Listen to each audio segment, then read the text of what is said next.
Hello guys, कैसे हैं आप सब लोग। आई थिंक आप सब लोग बहुत अच्छे होंगे, बहुत अच्छे से अपनी लाइफ को एंजॉय कर रहे होंगे।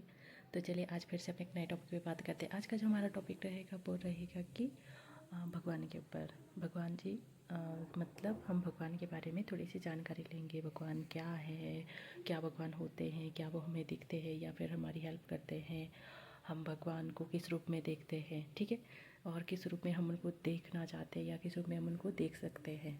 ठीक है, तो आज की वीडियो को हम स्टार्ट करते हैं। जैसे कि आपको पता ही है कि भगवान जो है वो इस सृष्टि के निर्माता हैं। वही पूरे ब्रह्मांड के जो है वो उन्होंने ही पूरा ब्रह्मांड बनाया है, उन्हीं के द्वारा रचा गया है। तो लेकिन कुछ लोग होते कि इस बात को मानने को तैयार नहीं होते हैं। उनको ये लगता है कि भगवान इस दुनिया में है ही नहीं।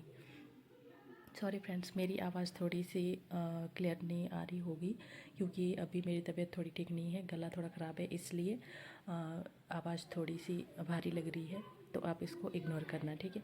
तो भगवान जो है वो हमारे इस सृष्टि के निर्माता हैं। वही उन्होंने इस पूरे ब्रह्मांड को बनाया है और वही इसको चलाते भी हैं। लेकिन कई लोग होते हैं कि उनको बिलीव नहीं होता है। उनको ये लगता है कि भगवान जी कहीं पे भी है नहीं। अगर हमारे ऊपर कोई भी दुख तकलीफ आ रही है तो भी हम ये सोचते हैं कि भगवान जी जो है वो है नहीं। हम पहले बहुत ज़्यादा भगवान की पूजा पाठ करते भक्ति करते, लेकिन जैसे हमारे ऊपर थोड़े से भी कोई मुसीबत आ गई, कोई भी दुख तकलीफ आ गई, तो हम फिर वहाँ पे उनसे भरोसा हमारा उठ जाता है। हम उनको मानना बंद कर देते हैं, जो कि हमें बिल्कुल नहीं करना चाहिए। क्योंकि जो भी हमारे ऊपर कोई भी मुसीबत आ रही है वो हमारे कर्मों के अनुसार ही आ रही है। कहीं ना कहीं हमसे कोई गलती रह गई है जिसकी वजह से वो जो मुसीबत है वो हमारे ऊपर आ गई है। लेकिन हम इस चीज़ को नहीं देखते हैं। हमारी लाइफ में जो कुछ होता है वो भगवान की इच्छा से ही होता है, लेकिन कर्म हमारे अपने ही होते हैं। वो हमारे अपने ही कर्म होते हैं जो कि हमें अच्छा या बुरा फेस करवाते हैं। जो भी हमारी लाइफ में कुछ भी घटित होता है, अच्छा बुरा, वो भी हमारे कर्मों के अनुसार ही होता है, जिस चीज़ को भगवान भी नहीं बदल सकते। ये विधि का विधान है कि जो आप कर्म करोगे वही आप फल पाओगे। जो बीज आप लगाओगे उसी का फल आपको मिलेगा, उसी का फल आप काटेंगे, ठीक है। अगर आप अच्छा बीज लगाओगे तो आपको अच्छा फल काटने को मिलेगा, लेकिन अगर आप बुरा बीज लगाओगे तो फिर आपको उसकी फसल भी वैसे ही ख़राब मिलेगी। तो ये सारी चीज़ें होती हैं। लेकिन अब सवाल आता है कि क्या भगवान होते हैं। यस, भगवान होते हैं और वो पूरी सृष्टि को देख भी रहे हैं और चला भी रहे हैं। लेकिन भगवान जो है वो हमारे कुछ लोगों को ये भी पता नहीं है कि हमारे भगवान है कौन। हमारे जो भगवान है वो श्री कृष्ण है और भोलेनाथ है, ठीक है। तो उनके ही ये अवतार हैं, लेकिन वैसे तो भगवान एक ही है और वो निराकार है, जिनका कोई आकार नहीं है। लेकिन वो जब वो साकार रूप में आते हैं तब उनके बहुत सारे रूप है, स्वरूप है। उनके आगे जो वो अपने अवतार लेते रहते हैं। जब जब भी इस दुनिया में जिस भी तरह का कोई भी अधर्म होता है तब वो किसी न किसी रूप में इस धरती पर आते हैं और वो अवतार लेकर इस धरती से जो पाप का नाश करते हैं। तो जब भी वो इस धरती पर आते हैं पाप का नाश करने के लिए, तो जब उसी अवतार में फिर उनको उसी अवतार में पूजा जाता है। तो फिर इस तरह से जब हम उनको पूजते हैं उस अवतार में, तो उनके बहुत सारे नाम हो जाते हैं, उनके बहुत सारे अवतार होते हैं। लेकिन भगवान एक ही है, वो बहुत सारे नहीं हैं, ठीक है। तो जो हमारे जो मेन जो हमारे भगवान हैं वो उनको ब्रह्मा विष्णु और महेश इन तीनों को बनाया गया है। एक जो हमारे भगवान विष्णु हैं वो सृष्टि का पालन करते हैं, और जो हम भोलेनाथ है, जो हमारे शिव भगवान हैं, वो सृष्टि का संहार करते हैं। लेकिन जो ब्रह्मदेव है वो सृष्टि के रचयिता है। वो सृष्टि का जो उन्होंने रचना करी है वो सृष्टि को बनाते हैं। जब भी प्रलय आती है तब भोलेनाथ जो है उनका संहार करते हैं, वो प्रलय लाते हैं। लेकिन जो भगवान ब्रह्मा है वो सृष्टि को दोबारा से बनाते हैं, और जो फिर उसके बाद उनका जो पालन करते हैं वो श्री हरि है, श्री हरि विष्णु है। तो आप इस तरह से इन सारी चीज़ों को जान सकते हैं। भगवान जी ने भी इस दुनिया में आकर, जब वो इस दुनिया में आते हैं तब वो भी बहुत सारे रूल्स को फॉलो करते हैं, ताकि उन सारे रूल के अनुसार चल के हम भी अपनी लाइफ को जो है अच्छा बना सके। जैसे कि भगवान श्री राम के जब वो रूप में आए थे इस धरती पर, तब उन्होंने कितना ज़्यादा अच्छा सबके लिए उदाहरण सेट किया था। कि उनकी जो कुल रीति थी वो ये थी कि प्राण जाए पर वचन न जाए। उन्होंने अपने पिता के वचनों की आन रखने के लिए 14 वर्ष का वनवास स्वीकार किया, और जो उनके पिता थे राजा दशरथ थे, उन्होंने अपने प्राण तक त्याग दिए, जबकि उनकी मृत्यु उस टाइम नहीं आने वाली थी। वो उन्होंने अपने प्राण त्याग दिए अपने वचन का मान रखने के लिए। अपने पुत्र वियोग में वो स्वर्ग से तार गए थे। ठीक है, तो ये सारी चीज़ें होती हैं। और अगर आपके मन में ये सवाल आता है कि हमारे इतने सारे जो भगवान हैं वो मतलब बहुत सारे हैं, लेकिन भगवान बहुत सारे नहीं, बहुत भगवान तो एक ही है। लेकिन यहाँ से आपको समझ में आ गया होगा कि जो भगवान जब इस दुनिया में आते हैं ना, तो जब भी कोई मुसीबत आती है, जब पाप बहुत ज़्यादा बढ़ जाता है, राक्षसी जो प्रवृत्ति है वो बहुत ज़्यादा बढ़ जाती है, तभी भगवान को आना पड़ता है इस दुनिया में। तब वो इस दुनिया में आते हैं और हम सबकी रक्षा करने के लिए, अपने भक्तों की रक्षा करने के लिए, इस धरती को बचाने के लिए, पाप से बचाने के लिए वो इस धरती पर अवतार लेते हैं। और मनुष्य के रूप में ही सही से, बल्कि उनके पास बहुत सारी शक्तियाँ होती हैं, लेकिन वो अपनी शक्ति का कभी भी दुरुपयोग नहीं करते हैं। ये बात भी हमारे लिए सीखने वाली है। हमारे पास कितनी मर्जी पावर हो, हमें उसका दुरुपयोग नहीं करना है। हमें फिर भी रूल के अनुसार ही चलना है, और रूल सबके लिए एक समान होना चाहिए, वो अपनी फैमिली हो या फिर बाहर की कोई भी हो। तो ये सारी चीज़ें होती हैं। जब भी हम इस तरह से अगर हम उनके बताए गए आदर्शों और उनके बताए गए रास्तों पर अगर हम चलते हैं, तो हमारी लाइफ में कभी कोई मुसीबत आ ही नहीं सकती है। क्योंकि और जो भी हमारी चीज़ें, जो भी हमारा लाइफ है, जो भी कुछ हमारे पास है, वो सब उनको समर्पित कर दो। जो भी है आप इस तरह से बोल दो कि जो भी है सब तेरा है, तेरा तुझको अर्पण, क्या लागे मेरा। कि मतलब जो भी आपने दिया हुआ है हमें, वो आपके चरणों में ही अर्पण है, और हम उसको आपके जो आपका आदेश है उसी के अनुसार उसका यूज करेंगे। चलाना तो आप ही ने है, हम तो सिर्फ कर्म करने आए हैं इस दुनिया में। तो ये सारी चीज़ें होती है। फिर दूसरा हो गया कि जब वो श्री कृष्ण के रूप में इस दुनिया में आए, तब उन्होंने एक अलग उदाहरण सेट किया। अपने जितने भी अवतार भगवान जी ने इस दुनिया में लिए, आप देख लेना, आप अपने ग्रंथ उठाकर देख लेना, कोई भी रामायण महाभारत देख लेना, श्री कृष्ण देख लेना, या फिर दूसरे भगवत गीता देख लेना। जो भी ग्रंथ इतने सारे हैं, वेद पुराणों तक तो अभी आप बहुत ज़्यादा दूर है, क्योंकि वहाँ तक पहुँचना तो सबके बस की बात नहीं है। लेकिन इतना मुश्किल भी नहीं है और इतना इजी भी नहीं है। लेकिन अगर आप यहाँ से भी स्टार्ट करते हैं, रामायण महाभारत, आजकल के बहुत सारे लोगों को ये भी पता नहीं है कि जो हमारी जो रामायण है वो किस तरह की थी, और श्री कृष्ण में क्या क्या हुआ था, वो सब भी पता नहीं है। लेकिन इस मामले में हम लोग बहुत ज़्यादा लकी है, क्योंकि हमें बचपन से ही ये सारी चीज़ें सुनने को मिली है। जब हम बहुत ज़्यादा छोटे छोटे थे, तब उस टाइम टीवी होते थे, पर बहुत कम लोगों के पास होते थे।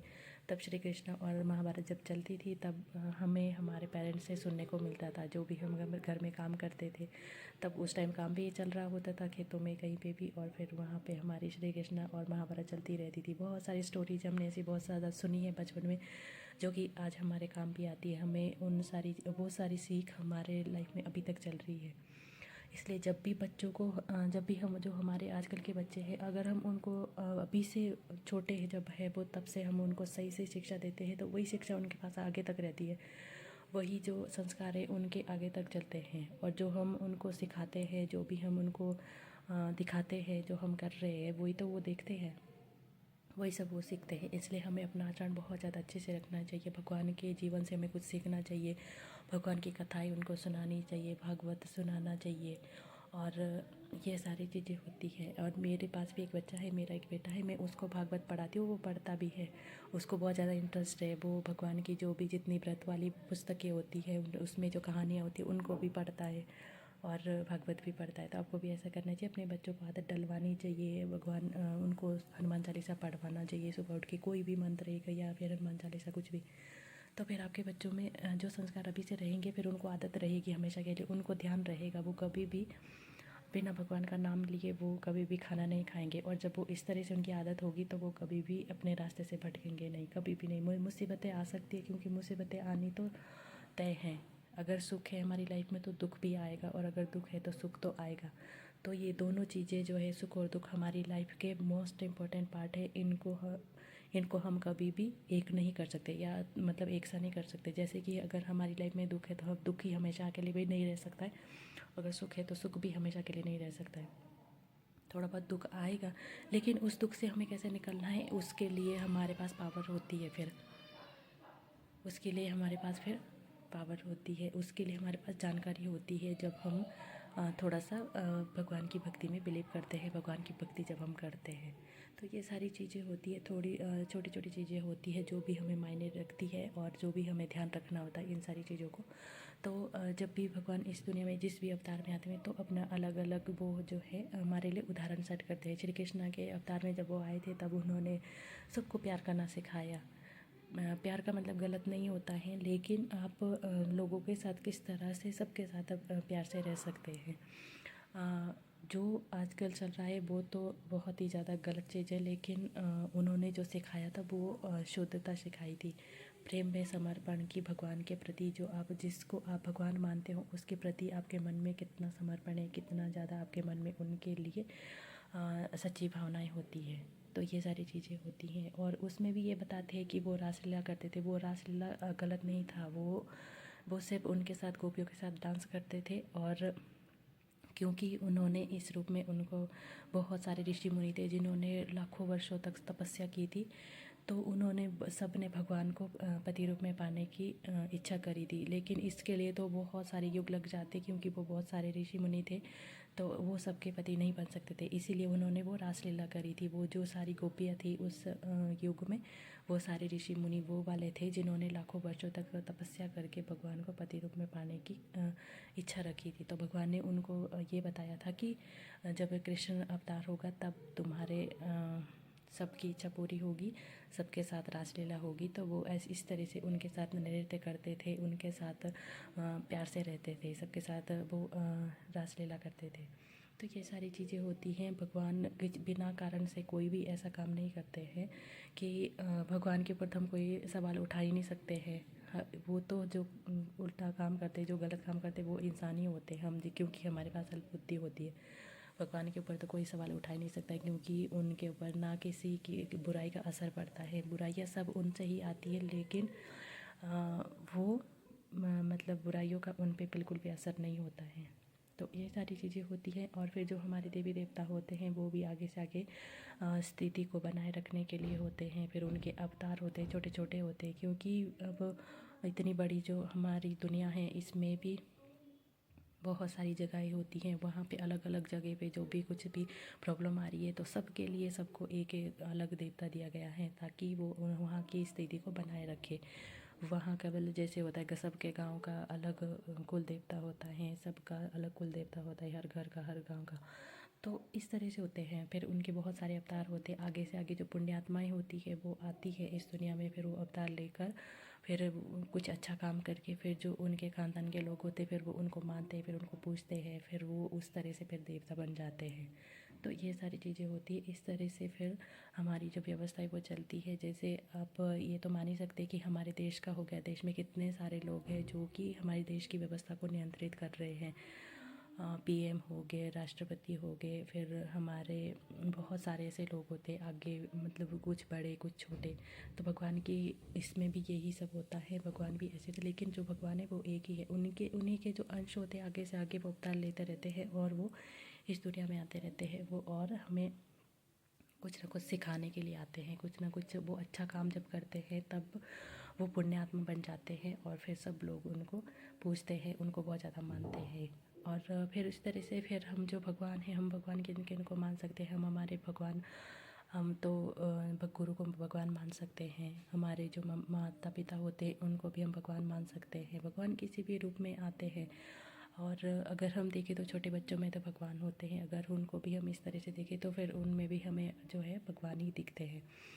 और हम जो भी जिनको हम बहुत ज़्यादा मानते हैं और उनको भी हम भगवान के रूप में ही देख सकते हैं। माँ बाप तो हमारे वैसे भी भगवान होते ही है, क्योंकि माँ बाप से बड़ा तो हम उनका कर्ज कभी भी नहीं चुका सकते हैं। चाहे हम इस पूरा जीवन भी उनके लिए अगर समर्पित कर दें तो भी हमारा जीवन कम पड़ जाता है। तो तब भी हम अपने माँ बाप का कर्ज नहीं उतार सकते हैं।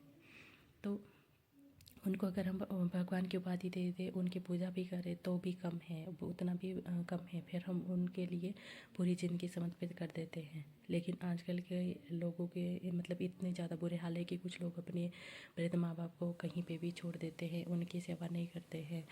और उनके लिए कोई भी अच्छा काम नहीं करते। लेकिन जबकि उन्होंने पूरी ज़िंदगी उनके लिए इतना कुछ किया हुआ है, इतना कुछ किया होता है कि उन्होंने अपनी लाइफ को जो है अपनी लाइफ में अपने सपनों को मार के अपने बच्चों को आगे बढ़ने में उन्होंने पूरा सहयोग किया होता है। लेकिन बाद में वही बच्चे फिर उनको कहीं पे भी जब उनको ज़रूरत होती है तब उनको छोड़ देते हैं। कुछ बच्चे ऐसे होते हैं कि जब उनके माँ बाप मर गए होते हैं तब भी वो वहाँ पे आने के लिए राज़ी नहीं होते, जिनके जो वो अपने माँ बाप को वृद्धाश्रम में भेजते हैं या कहीं पे भी।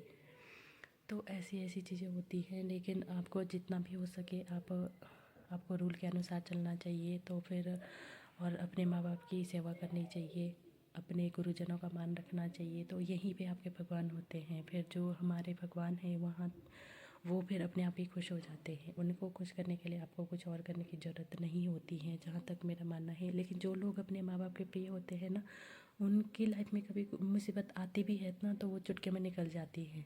जिनके ऊपर अपने माँ बाप का आशीर्वाद होता है बहुत ज़्यादा, जिनके माँ बाप अपने माँ बाप के लाडले बच्चे होते हैं, मतलब उनके प्यारे बच्चे होते हैं, वो अपने माँ बाप की सारी जो बातें मानते हैं, उनकी केयर करते हैं। उनकी लाइफ में अगर कोई मुसीबत आ भी जाए तो वो चुटकी में निकल जाती है और वो कभी हारते भी नहीं है, ये बात पक्की है। वो बच्चे कभी नहीं हारते हैं जो अपने माँ बाप के प्रिय होते हैं।